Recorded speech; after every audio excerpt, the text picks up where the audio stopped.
কেমন আছেন সবাই? বড়দের প্রণাম আর ছোটদের ভালোবাসা দিয়ে আবার আমি একটা নতুন ব্লগ শুরু করছি। তো জ্যৈষ্ঠ মাসে আজকে শেষ মঙ্গলবার, মানে জয় মঙ্গলবারে আজকে শেষ। অন্যান্য বছর 5টা করে হয়, কিন্তু এবছর 4টেই জয় মঙ্গলবার। কিন্তু এবছর আজকে যেমন মঙ্গলবার, আবার কালকে ষষ্ঠী বুধবার, পরপর দুদিন পড়েছে মঙ্গলবার আর ষষ্ঠীটা। তো আজকে ছেলে স্কুল যায়নি, ওর একটু ঠান্ডা মতো লেগেছে, ও বাড়িতেই আছে। ওদেরকে টিফিন করে দিয়ে স্নান টান করে আমি চলে এসেছি পুজো করতে। তো আমার শ্বশুরবাড়ির নিয়ম আছে ওই গদ খাওয়া, ওই 17টা তুলসী পাতা 17টা জব খুঁটে খেতে হয়। তো পুজো টুজো করে নিলাম, তারপরে মা মঙ্গলচণ্ডীর ব্রত কথাটা পড়ে শুকনো মুড়ি চিড়ে মুড়ি খাওয়া হয় মঙ্গলবারে। তো একটু চিড়ে মুড়ি আর একটু চা নিয়ে বসেছিলাম। খাওয়া দাওয়া করে, যেহেতু ছেলে আছে, ওর বাবাও আছে, তো ভাত তো করতেই হবে ওদের জন্য। তো পোস্ত ডাল আর একটু বেগুনি ভাজবো আমার মুড়ি খাওয়ার জন্য, ওদেরকেও দেবো, মানে দুপুরে মুড়ি খাবো, চিড়ে খাবো সেই জন্য।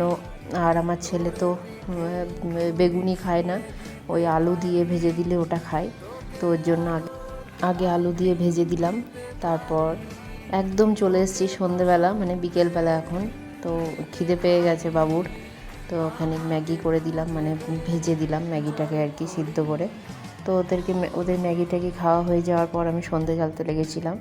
তো আজকে ঘিয়ের প্রদীপ দিই আমি তুলসী তলায়, শনি মঙ্গলবার আর বৃহস্পতিবার।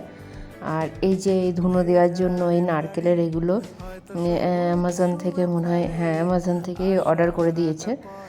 তো একটু ভিজে ভিজে আছে, আমি দুদিন রোদ দিয়েছি, বেশ ভালোই ধুনো হয়, কিন্তু ধরতে একটু টাইম লাগে। যেমন নারকেলের এই ছোবড়া তাড়াতাড়ি ধরে যায়, নারকেলেরই এগুলো, কিন্তু পুরোটা কুচি কুচি করে কেটেছে, আর ওটা পুরো নারকেলের ছোবড়া থাকে। তো প্রদীপ দিয়ে দিলাম এখানে একটা দিয়ে, আর একটা তুলসী তলায় দেবো।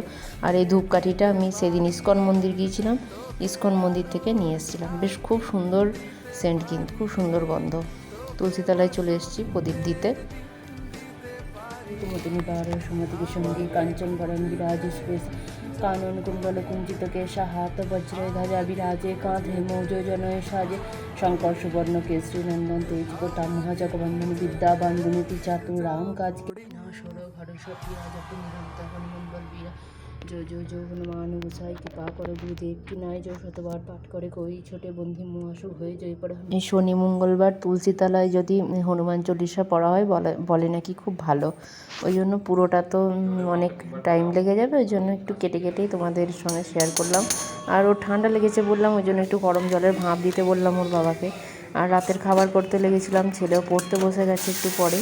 তো আজ অন্যান্য দিন সিমইয়ের পায়েস করি, আজকে সুজির পায়েসটাই করলাম। সুজির পায়েস মানে ছেলে খেতে চায় না, তাও আজকে করলাম। একটু ঘি দিয়ে নেড়ে দুধটা দিয়ে দিলাম, আর চিনি দিয়েছিলাম, আর কিছু দিইনি। আমার দিদা আবার একটু তেজপাতা দেয়, খুব ভালো হয় নাকি খেতে। আর এদিকে আলুর দমের মতো করব, আলু ছাড়া তো আমার ছেলে অন্য কিছু খেতেই চায় না। আর এখানে টমেটো আদা ক্যাপসিকাম ধনেপাতা একটু পেস্ট করে নিয়েছি, আর দিয়ে তরকারিটা বসিয়ে দিলাম। ওইদিকে আটাটা মেখে নিলাম, আটার ময়দা একসঙ্গে মিক্সড করে মেখেছি, লুচি বানাবো। আর এই যে এখানে আমার সমস্ত ওই রাজমা মশলা, চানা মশলা, সবজি মশলা, বিরিয়ানি মশলা সব একসঙ্গে এভাবে রেখে দিয়েছি, যাতে সুবিধা হয় নিতে আর কি। তো আজকে হবে রাত্রে লুচি, আলুর দম আর ওই সুজির পায়েস। তো লুচির গায়ে ওটা ধনেপাতা লেগে আছে, সেটাই দেখালাম, তো অন্য কিছু নয়। লুচিগুলো বেশ টুকরো টুকরো হয়ে ফুলছিল। লুচি ফুললে বেশ ভালো লাগে, কিন্তু আর না ফুললে মনটা খারাপ হয়ে যায়, মনে হয় কী হলো, জল বেশি হয়ে গেল না কম হয়ে গেল। তো চলুন আজকে এই পর্যন্তই। সবাই খুব ভালো থাকবেন, সঙ্গে থাকবেন আর ভিডিওগুলো দেখতে থাকবেন। টাটা।